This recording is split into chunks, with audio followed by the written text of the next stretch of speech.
கிறிஸ்துவுக்குள் மிகவும் பிரியமான சகோதர சகோதரிகளே, இயேசு கிறிஸ்துவின் நாமத்தினாலே உங்கள் யாவருக்கும் எனது அன்பின் நல்வாழ்த்துதலையும் வணக்கத்தையும் தெரிவித்துக் கொள்கிறேன். இன்றைய பகலின் குளிர்ச்சியான நாளின் தியான வசனம் நெகேமியா 4ஆம் அதிகாரம் 4ஆம் வசனம். அவர்கள் நிந்திக்கிற நிந்தையை அவர்கள் தலையின் மேல் திருப்பி அவர்களை சிறையிருப்பின் தேசத்திலே சூறைக்கு ஒப்புக்கொடும். யூதர்கள் எருசலேமில் அலங்கத்தையும் மதில் சுவரையும் ஒன்று விடாமல் பார்த்து பழுதில்லாமல் நேர்த்தியாக கட்டினார்கள். ஆட்டுவாசல் முதல் ஆட்டுவாசல் முடிய எல்லாம் கட்டப்பட்டு விட்டது. இப்படி இவர்கள் அலங்கத்தை கட்டுகிற செய்தியை ஓரோனியனான சன்பல்லாத்து கேட்டபோது அவன் கோபப்பட்டு எரிச்சலடைந்து யூதர்களை பரியாசம் பண்ணினான். மேலும் அவன் அந்த அற்பமான யூதர்கள் கையிலே பணமில்லாத யூதர் செய்கிறது என்ன?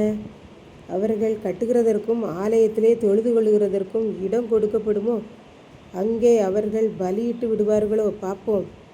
ஒரு நாளிலே எல்லா பலிகளையும் செலுத்தி விடுவார்களோ?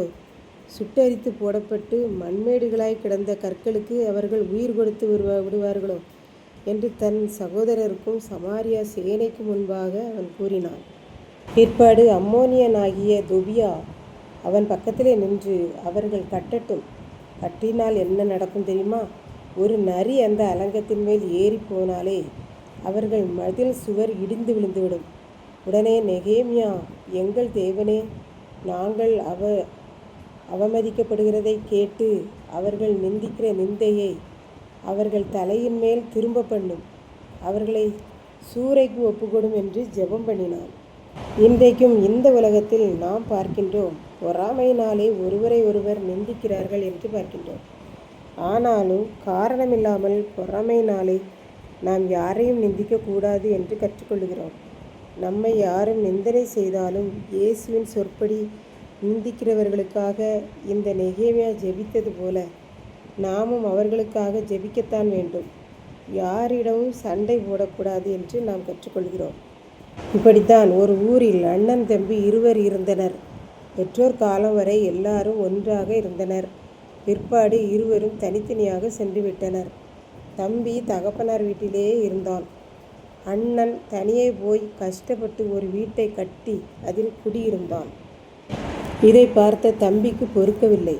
அண்ணன் புது வீடு கட்டிவிட்டானே என்று நிந்தனை செய்தான். அவன் வீடு என்ன நன்றாக இருக்கிறது, அசிங்கமாக இருக்கிறது, 10 வருஷத்தில் வீடு விழுந்துடும், அது சரியில்லை, இது சரியில்லை என்று நிந்தனை செய்தான். அக்கம் பக்கத்தில் உள்ள மக்கள் இவனுடைய நிந்தைகளை கேட்டு அவனை சத்தம் போட்டனர். உனக்கு எந்த தொந்தரவும் இல்லாமல் அவன் தனியாக வீடு கட்டி செல்லுகிறான், இதை நீ யோசித்து பார்க்காமல் பேசுகிறியே என்று அக்கம் பக்கத்தில் உள்ளவர்கள் சொன்னார்கள்.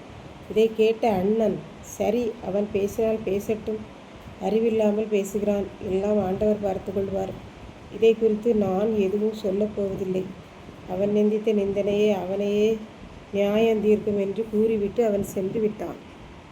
இதை கேட்டுக்கொண்டிருக்கும் எனக்கன்பானவர்களே, இன்றைக்கு நாம் இப்படிப்பட்ட காரியங்களை எல்லாம் குறித்து என்ன நினைக்கிறோம் என்று சிந்தித்து பார்ப்போம்.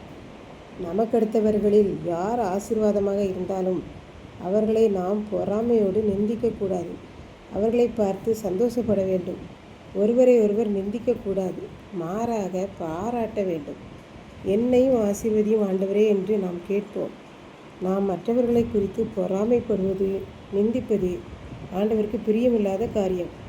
ஆகவே நாம் இந்த உலகத்தில் வாழும்போது எல்லாருக்கும் நன்றாக இருந்துவிட வேண்டும் என்ற மனநிலையில் இருப்போமானால் நாம் யாரையும் நிந்திக்கவும் மாட்டோம், பொறாமைப்படவும் மாட்டோம்.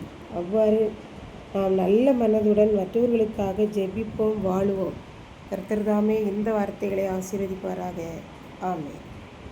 ஜெபம். அன்பின் ஆண்டவரே, இந்த அருமையான நல்ல நாளுக்காக நன்றியோடு ஸ்தோத்திரிக்கிறேன். இப்பொழுது இந்த வார்த்தைகளை கேட்டுக்கொண்டிருக்கிற ஒவ்வொரு பிள்ளைகளும் ஒருவரை ஒருவர் நிந்திக்கிறவர்களாகவும் பொறாமைப்படுகிறவர்களாகவும் இராமல் ஜெபிக்கிறவர்களாக, ஒருவருக்காக ஒருவர் வாரத்தோடு ஜெபிக்கிறவர்களாக இருக்க அருள் புரியும். ஆசீர்வாதத்தை கொடுத்தரணும். மீட்பர் இயேசு கிறிஸ்துவின் நாமத்திலே தாழ்மையோடு வேண்டிக் கொள்கிறேன் பிதாவே. ஆமென்.